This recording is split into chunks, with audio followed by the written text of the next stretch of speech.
Hello, नमस्कार, आदाब, सत श्री अकाल टू यू ऑल। और मैं विनयत्री स्वागत करता हूं आप सब लोगों का हमारे इस इनिशिएटिव में, जिसमें आज हम बात करेंगे जू फ्लैजिलेटा के बारे में। तो क्या है ये जू फ्लैजिलेटा, एकदम छोटा सा रिकैप लेते हैं। हमने प्रोटोजोन प्रोटिस्ट स्टार्ट किया था, that is the group, third group in kingdom protista. ठीक है, किंगडम प्रोटिस्टा में हमने तीसरा ग्रुप के बारे में बात डिस्कशन स्टार्ट किया था, जो कि है प्रोटोजोन प्रोटिस्ट, यानी कि एनिमल लाइक प्रोटिस्ट। ठीक है ना। तो इसमें हमने इस प्रोटोजोन प्रोटिस्ट को हमने 3 ग्रुप्स में डिवाइड कर दिया था on the basis of their locomotive structure. और यहाँ पर आप टर्म जो यूज़ करेंगे वो ग्रुप्स ही यूज़ करेंगे। ठीक है ना। Instead of phylum you have to use, you must use the term group. ठीक है। जू फ्लैजिलेटा यानी कि यहाँ पर फ्लैजिला होगा, लोकोमोटिव स्ट्रक्चर। सीलिएटा, सीलिया होगा। सार्कोडीना या अमीबॉइड, क्योंकि एनसीईआरटी में amoeboid is given, so you will use this word amoeboid here. Pseudopodia is the locomotive structure, that is false field. And sporozoa there will be no locomotive structure, जैसे कि Plasmodium, protozoan protist, जो कि malarial parasite है। ठीक है, okay. सो जू फ्लैजिलेटा के बारे में हम एक इंट्रोडक्टरी पार्ट हमारा हो चुका था, हमने जनरल कैरेक्टरिस्टिक्स के बारे में ऑलरेडी बात कर ली थी। ठीक है। सो हमने बात बताई थी आपको, इसमें जो सबसे इंपॉर्टेंट इसका कैरेक्टरिस्टिक है वो यही है कि दे आर मोस्टली एंडोपैरासाइट्स। ठीक है ना। एंड पैथोजेनिक, एंडोपैरासाइट ये है। और एंडोपैरासाइट का मतलब क्या होता है, जो अपने होस्ट से क्या करता है, रिसीव करता है न्यूट्रिशन को। ठीक है। एंडो का मतलब क्या, इनसाइड द बॉडी। जब एक पैरासाइट बॉडी के अंदर रहता है, अपनी होस्ट की बॉडी के अंदर रहता है, इनसाइड में वो रहता है, तो उसको हम बोलते हैं एंडोपैरासाइट। जब वो बाहर रहता है बॉडी के बाहर, तो एक्टोपैरासाइट है। ठीक है। तो दे आर मोस्टली एंडोपैरासाइट। जैसे कि फॉर एग्जांपल, सबसे पहला जो हमारा एग्जांपल है इसमें ट्रिपैनोसोमा गैम्बियंस। देखिए, Trypanosoma gambiense is very popular. Why? Because of its disease. ठीक है। सो सबसे पहले कुछ जनरल बातें करते हैं। It was observe by Ford in 1901 and it is a uniflagellate, एक सिंगल फ्लैजिला वाला ये एंडोपैरासाइट है। इसकी जो लाइफ साइकिल है वो 2 होस्ट में कंप्लीट होती है, इसलिए हम इसकी लाइफ साइकिल को डाइजेनेटिक बोलते हैं। मोनोजेनेटिक और डाइजेनेटिक। मोनोजेनेटिक मतलब सिंगल होस्ट में कंप्लीट होने वाली लाइफ साइकिल, और 2 होस्ट में अगर हो रही है तो डाइजेनेटिक। अब वो दोनों होस्ट कौन कौन से हैं, ये सीधा डायरेक्ट क्वेश्चन आपसे पूछा जाएगा कि बताइए ट्रिपैनोसोमा गैम्बियंस में 2 जो होस्ट हैं उनमें से, मतलब दोनों का एक साथ दे देंगे या फिर मिसमैच करके दे देंगे, जैसे भी वो अपने अलग अलग वे से वो आपसे क्वेश्चन पुट अप कर सकते हैं। तो मैन एंड सीसी फ्लाई। ठीक है ना। ये जो सीसी फ्लाई एक्चुअल में ये एक ब्लड सकिंग इंसेक्ट है। ठीक है। और इसका जो जोलॉजिकल नेम है वो है ग्लोसिना पाल्पेलिस। ग्लोसिना पाल्पेलिस। ठीक है। आपको याद रखने की जरूरत नहीं है, बस ऐसे जनरल आपकी क्यूरियोसिटी को पूरा करने के लिए बता रहा हूँ। ठीक है। सो इसका स्ट्रक्चर देख लीजिए। एक साइड जो इसकी पोस्टीरियर साइड है, वहाँ पर आप देख सकते हैं वो थोड़ी सी कर्व्ड है, स्फेरिकल है थोड़ी सी। और जो एंटीरियर साइड है that is tapering and, pointed and एक तरह से। ठीक है। और यहाँ पर आप देख सकते हैं बेसल बॉडी है, जिसको हम ब्लिफेरोप्लास्ट भी बोलते हैं। ब्लिफेरोप्लास्ट से अराइज होता है फ्लैजिला। और ये फ्लैजिला बॉडी के साथ ही जो है एक मेम्ब्रेन टाइप स्ट्रक्चर बना लेते हैं, जिसको हम अंडुलेटिंग मेम्ब्रेन बोलते हैं। अंडुलेट मतलब इस तरह से जो स्ट्रक्चर होता है ना, अंडुलेट, उसको हम अंडुलेटिंग बोलते हैं। ठीक है। तो इस तरह का स्ट्रक्चर एक बन रहा है, वेवी टाइप स्ट्रक्चर जो है, और ये एक्सोनीम है।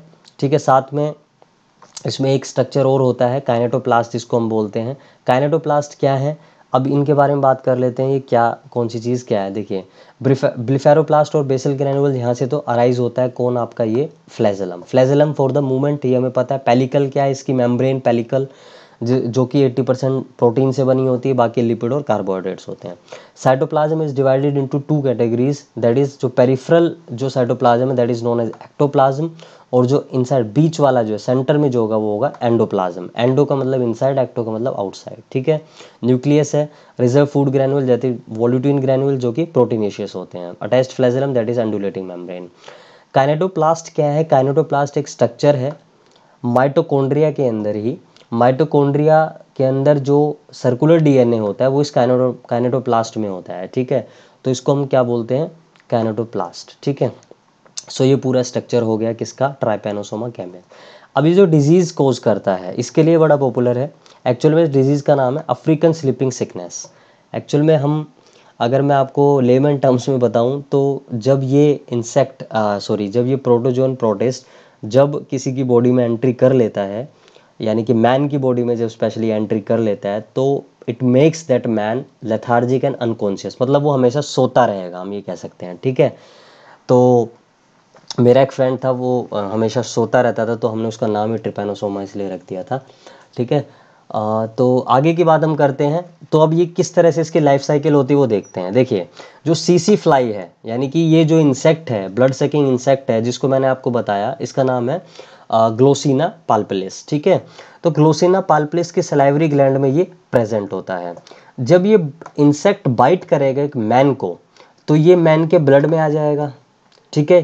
कौन? ये प्रोटोजोन प्रोटिस्ट, यानी कि ये ट्रिपैनोसोमा गैम्बियंस की मैं बात कर रहा हूँ। ठीक है भाई। सीसी फ्लाई की बॉडी में ये ऑलरेडी प्रेजेंट है। उसके सलाइवरी ग्लैंड में ये सीसी फ्लाई में अच्छे से मल्टीप्लाई हुआ, मल्टीप्लाई होने के बाद उसके सलाइवरी ग्लैंड में ये आ गया। सलाइवरी ग्लैंड में जब ये आ गया, तो जब ये इंसेक्ट हमें बाइट करेगा, मैन को बाइट करेगा, तो ये ट्रिपैनोसोमा गैम्बियंस हमारी बॉडी में, हमारे ब्लड में एंट्री कर लेगा। ब्लड से कहाँ जाएगा? लिम्फ में। और लिम्फ से ये कहाँ जाएगा? हमारे सेरिब्रोस्पाइनल फ्लूइड में। सीएसएफ का मतलब है सेरिब्रो स्पाइनल फ्लूइड, सेरिब्रो और फिर स्पाइनल फ्लूइड। ठीक है। सो एक ही साथ लिखेंगे सेरिब्रो और स्पाइनल को आप, ठीक है, और फ्लूइड को अलग से। ठीक है। तो आप जानते हैं कि हमारे ब्रेन में एक फ्लूइड होता है जिसको हम सेरिब्रो स्पाइनल फ्लूइड बोलते हैं। जब हम जनरली उल्टे मतलब लटक जाते हैं, ठीक है, या फिर हम मतलब कुछ एक्सरसाइज वगैरह ऐसी करते हैं, ठीक है, तो उससे क्या होता है कि हमारा जो सेरिब्रोस्पाइनल फ्लूइड है वो डिस्टर्ब हो जाता है, मतलब वो अपनी प्लेस छोड़ देता है, तो इसी वजह से हमें चक्कर आ जाते हैं। ठीक है। तो ये सेरिब्रोस्पाइनल फ्लूइड की बात थी। साथ में सेरिब्रोस्पाइनल फ्लूइड का काम क्या है? इसका काम है क्यूशन, मतलब ये प्रोटेक्ट करता है हमारे ब्रेन को एक तरह से। ठीक है। ओके। जब हम बात करेंगे ह्यूमन फिजियोलॉजी, उसके उस टाइम पर हम इसके बारे में डिटेल में बात करेंगे, कहाँ पर प्रेजेंट है, कितना प्रेजेंट है, क्या इसका एक्चुअल में काम है। लेकिन अभी ये समझिए, तो जब हमारे ब्रेन के कुछ हिस्से को कुछ प्रॉब्लम होती है, तो हमें क्या हो जाता है? हम लेथार्जिक हो जाते हैं, अनकॉन्शियस हो जाते हैं एक तरह से, और डिजीज़ का नाम हो जाता है अफ्रीकन स्लीपिंग सिकनेस। ठीक है। क्योंकि मेनली ये जो डिजीज़ होती है अफ्रीका में होती है, क्योंकि ये जो प्रोटिस्ट है या जो सीसी फ्लाई है जनरली अफ्रीकन कंट्रीज़ में मोस्टली पाई जाती है, तो इसलिए हम इसको अफ्रीकन स्लीपिंग सिकनेस बोलते हैं। ठीक है। सो ये बात हो गई हमारी यहाँ पर इसके बारे में। अच्छा, एक और चीज़ अगर एक टर्म आ जाए आपके सामने तो आप घबराना मत, रिजर्व होस्ट। ठीक है। रिजर्व होस्ट अगर आ जाए, ठीक है, रिजर्व होस्ट का मतलब क्या होता है कि रिजर्व होस्ट के अंदर जब कोई पैरासाइट रहता है, लेकिन वहाँ पर वो मल्टीप्लाई नहीं करता है, कोई काम नहीं करता है, वो सिर्फ वेट करता है कि वो कब अपने होस्ट में जाए। ठीक है ना, कब अपने होस्ट में जाए। जैसे यहाँ पर जो रिजर्व होस्ट है वो क्या है? एंटीलोप है। और इस एंटीलोप में ये जो प्रोटोजन प्रोटिस्ट ट्राइपेनोसोमा गैम्बियंस है, ये सिर्फ वेट करता है कि कब ये मैन के अंदर एंट्री करे। ठीक है। तो ये बात यहाँ पर इसके बारे में है। ठीक है। चलिए आगे बढ़ते हैं। लिशमैनिया डोनोवनी। लिशमैनिया डोनोवनी जो है वो भी एक एंडोपैरासाइट ही है, यूनिफ्लैजिलेट एंडोपैरासाइट है ये भी। एंड इसका जो नाम है वो कैसे पड़ा कि इसको डिस्कवर किया था लिशमैन और डोनोवन नाम के साइंटिस्ट ने। ये डोनोवन हमारे इंडिया से मद्रास यानी कि चेन्नई से ही थे। ठीक है। तो और आई थिंक ये फ्रांस से थे या यूके से थे लिशमैन। 1903 में दोनों ने ही एक साथ, 1903 मतलब एक साथ का मतलब है इंडिपेंडेंटली ऑब्जर्व किया था, इसको डिस्कवर किया था लिशमैनिया, इसलिए इसका नाम लिशमैनिया डोनोवनी हो गया। लाइफ साइकिल की बात करें तो अगेन डाइजेनेटिक है, मैन और सैंड फ्लाई, यहाँ पर है सैंड फ्लाई। ठीक है। डिजीज़ है कालाजार या डमडम फीवर जिसको हम बोलते हैं। और इसमें होता क्या है? अनलार्जमेंट, विशरल ऑर्गन जो हमारी जैसे लीवर, स्प्लीन, इनकी क्या है? अनलार्जमेंट, मतलब ये बड़े हो जाते हैं साइज में। ठीक है। तो ये डिजीज़ का नाम याद रखेंगे, और ये डिजीज़ से होने वाली जो को वो चीज़ है, मतलब हो क्या रहा है एक्चुअल में डिजीज़ में, तो उसको याद रखेंगे आप। ठीक है। दो फॉर्म्स में ये जो है होता है, प्रेजेंट होता है, इसलिए हम इसको डायमॉर्फिक बोलते हैं। ठीक है। मतलब दो मॉर्फोलॉजी हैं इसकी। यंग फॉर्म में ये इस तरह का होता है विद फ्लैजेला, और अडल्ट फॉर्म में स्फेरिकल होता है विद द इंटरनल फ्लैजेला और हाईली रिड्यूस्ड फ्लैजेला, जिसको हम राइजोप्लास्ट भी बोल देते हैं। ठीक है। और इसमें जो रिजर्व होस्ट है वो कौन होता है? वो डॉग और कैट होते हैं, यानी कि डॉग और कैट में वेट करता है मैन के अंदर एंट्री करने का। लाइफ साइकिल देखते हैं।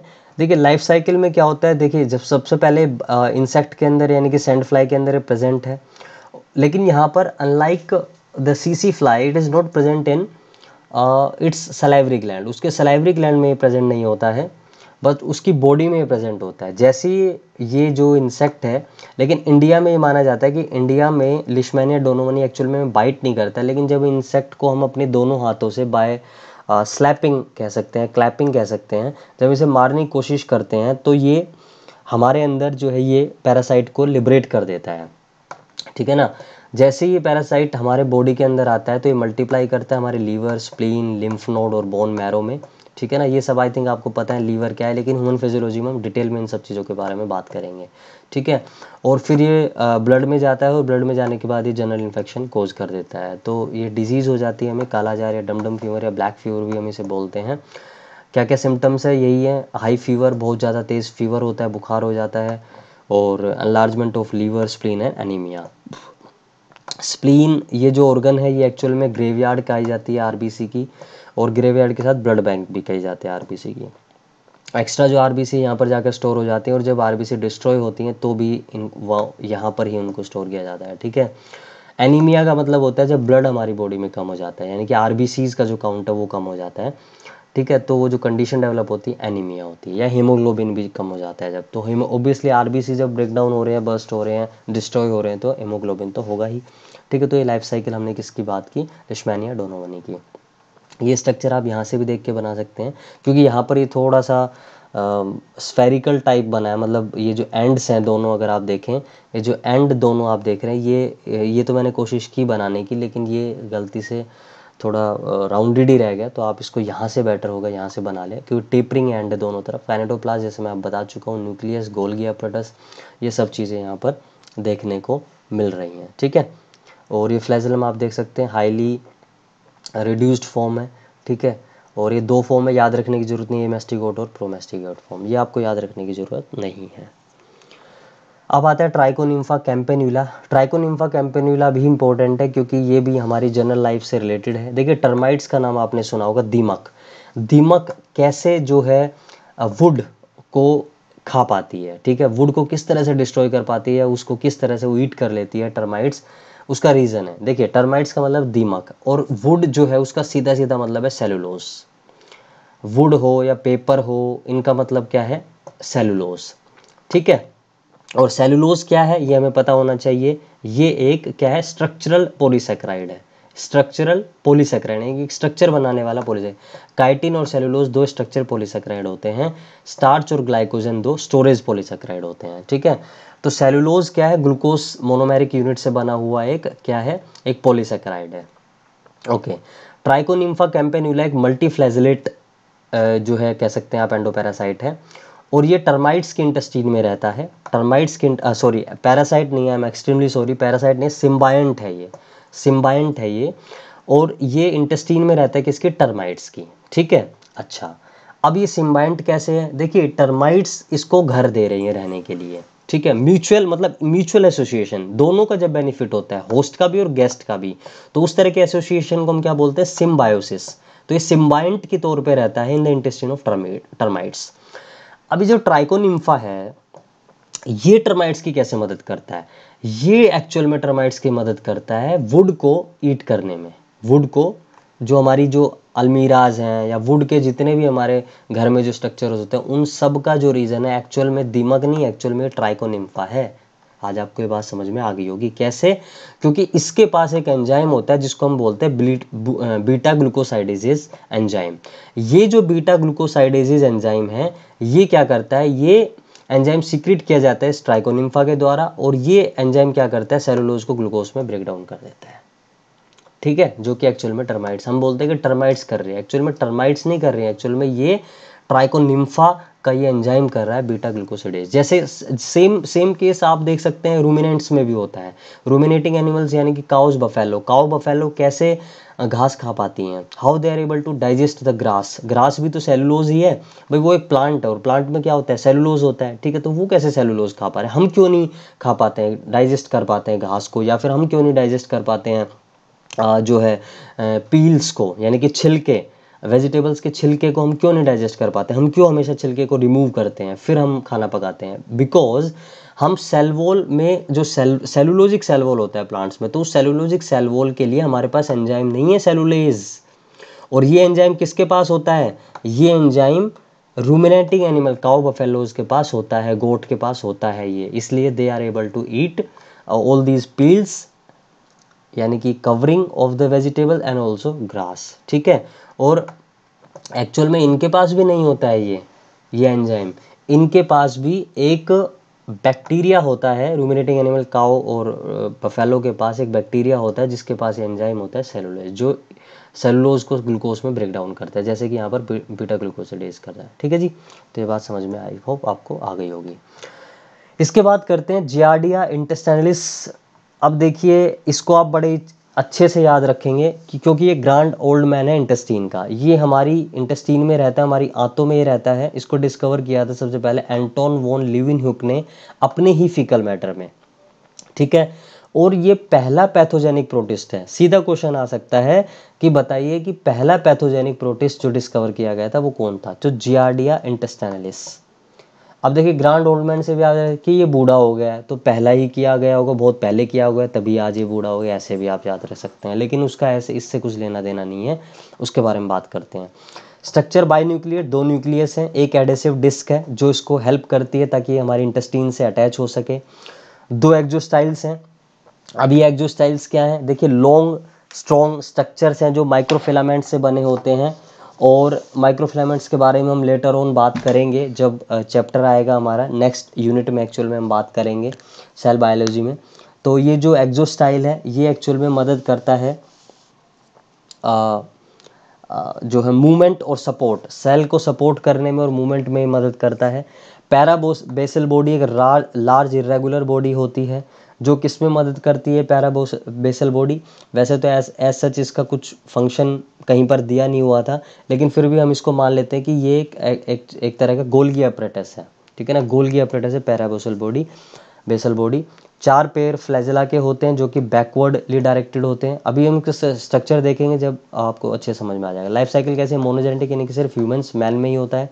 इन्फेक्शन डायरेक्ट ओरल हो सकता है, फूड कंटामिनेटेड फूड वाटर से आप इसको जो है आपकी बॉडी में जा सकता है। रिप्रोडक्शन बाय लॉन्गिट्यूडिनरी बाइनरी फिजन से होता है, और डिजीज जियार्डियासिस करता है। तो ये सारी चीज़ें जो हैं वो आपको याद रखनी है। स्ट्रक्चर देखिए, यहाँ देखिए, अब आपको दिख रहा है एक तरह का, देखिए ये 2 आईज हो गई एक तरह से, ठीक है, और ये इसका लिप्स हो गए, माउथ हो गया एक तरह से, तो ये और ये इसका नोज हो गया एक तरह से, मतलब मैं बोल रहा हूँ। ठीक है, इसको हम कंपेयर कर रहे हैं एक ग्रांड ओल्ड मैन से। देखिए ये इसकी बियर्ड्स हो गई और इसके हेयर्स हो गए, तो एक ग्रांड ओल्ड मैन जैसा स्ट्रक्चर दिख रहा है कि नहीं दिख रहा? जी हाँ, बिल्कुल ऐसे ही। तो ये जो एक्जोस्टाइल है, यहाँ पर ब्लू कलर का स्ट्रक्चर एक्जोस्टाइल है, जैसा कि मैंने आपको बताया कि एक्जोस्टाइल जो है वो सपोर्ट के लिए है, एक लॉन्ग स्ट्रॉन्ग स्ट्रक्चर है माइक्रोफिलामेंट से बना हुआ, जो क्या करता है मूवमेंट और सपोर्ट में मदद करता है इसकी। यहाँ 2 न्यूक्लियस प्रेजेंट है, न्यूक्लियर प्रेजेंट है। पैराबेसल बॉडी जो कि हम क्या देते हैं, एक इरेगुलर शेप्ड बॉडी है जो कि गोल्गी अपरेटस है। फ्लैजेला, ये फ्लैजेला हैं जो मूवमेंट में मदद करते हैं। लेकिन आप फ्लैजेला अगर आप देखें तो ये देखिए आप यहाँ पर कितने फ्लैजेला हो गए हैं, 3 और 3 6 और 8, और सारे के सारे कैसे हैं, बैकवर्डली डायरेक्टेड हैं। ठीक है ना, पीछे की तरफ जो है मूव कर रहे हैं, तो इस वजह से हम इन्हें बोलते हैं बैकवर्डली डायरेक्टेड फ्लैजेला। 8 फ्लैजेला है टोटल। ठीक है, तो ये पूरे स्ट्रक्चर की हमने बात कर ली है। नेक्स्ट है ट्राइकोमोनास वेजाइनालिस। ट्राइकोमोनास वेजाइनालिस जो है वो ह्यूमन फीमेल वेजाइना में ये पाया जाता है, ये ट्राइकोमोनास, और मेल इसमें कैरियर के तौर पे एक्ट करता है। देखिए कैसे, क्योंकि ये एक तरह से क्या है, एक तरह से हम कह सकते हैं कि ये जो डिजीज़ ये कोज करेगा ल्यूकेरिया, ये एक तरह से सेक्सुअली ट्रांसमिटेड डिजीज़ है, क्योंकि व्हेन कोइटस अकर, ठीक है ना, when coitus occur between these 2 partners, if the female is already infected and coitus occur between male and female partner, then male also become infected. And if in certain cases male develop some kind of physical relation or sexual intercourse with another female, then he will act as a carrier, or in different way also he can act as a carrier. Structure कैसा होगा, structure कैसा होगा वो कुछ इस तरह से होगा। ठीक है, एंटीरियर फ्लैजेला होंगे 4, एक पोस्टीरियर फ्लैजेला होगा। मेम्ब्रेन जो स्ट्रक्चर ये बनाएगा पेलिकल के साथ, उसको हम अंडुलेटिंग मेम्ब्रेन बोलेंगे। ये फिर से वही एक्जोस्टाइल मेड ऑफ माइक्रोफिलामेंट से बनी हुई पेलिकल जो कि मेम्ब्रेन है। Again nucleus, again irregular shaped parabasal body, और बेसल कॉम्प्लेक्स। ये जो बेसल कॉम्प्लेक्स या ब्लिफेरोप्लास्ट है, यहाँ से फ्लैजेला अराइज होते हैं। ठीक है, न्यूक्लियस बना दिया और यहाँ पर ये एक्सोस्टाइल बना दिया। ठीक है, तो सारे स्ट्रक्चर यहाँ पर हमारे यहाँ पर ट्राइकोमोनास वेजाइनालिस में। तो देखिए डायग्राम के बारे में मैं आपको एक बात बता देता हूँ कि डायग्राम आपको जरूर याद रखने हैं। देखिए जैसे ही आप डायग्राम को याद रखेंगे ना, इस इमेज को आप याद रखेंगे। पहली बात तो ये है कि it is a scientifically proven thing कि हमारा जो ब्रेन है वो कुछ इस तरह से काम करता है कि हम इमेजेस पर, हमारा ब्रेन जो है वो लॉन्ग टर्म के लिए उन्हें स्टोर करके रखता है, इमेजेस को, जो हम इमेजेस देखते हैं। तो आप मान लीजिए इस ग्रांड ओल्ड मैन की इमेज देख लेंगे ना, तो आपको हमेशा इसका स्ट्रक्चर भी एक तरह से याद रहेगा। आप बना सकते हैं फिर इसको इजीली इमेजिन करके। इसी तरह से आप कई क्वेश्चंस का इसका जवाब दे सकते हैं only on the basis of this structure. ठीक है, तो ये चीज़ है यहाँ पर। और अभी हमने ये कंप्लीट कर लिया। नेक्स्ट जो हम ग्रुप देखेंगे उसमें हम उनके ऑर्गेनिजम्स के बारे में बात करेंगे। जैसे हमने यहाँ पर जू फ्लैजेलेटा देखा, इस तरह सीलिएटा देखेंगे तो सीलिएटा में हम पैरामीशियम की बात करेंगे। फिर अमीबा देखेंगे, अमीबोइड देखेंगे तो अमीबा एंट अमीबा की बात करेंगे। और स्पोरोजोआ में हम प्लाज्मोडियम और उसके लाइफ साइकिल के बारे में बात करें। ठीक है, तो ये आज की वीडियो के लिए बस इतना ही। Thank you very much.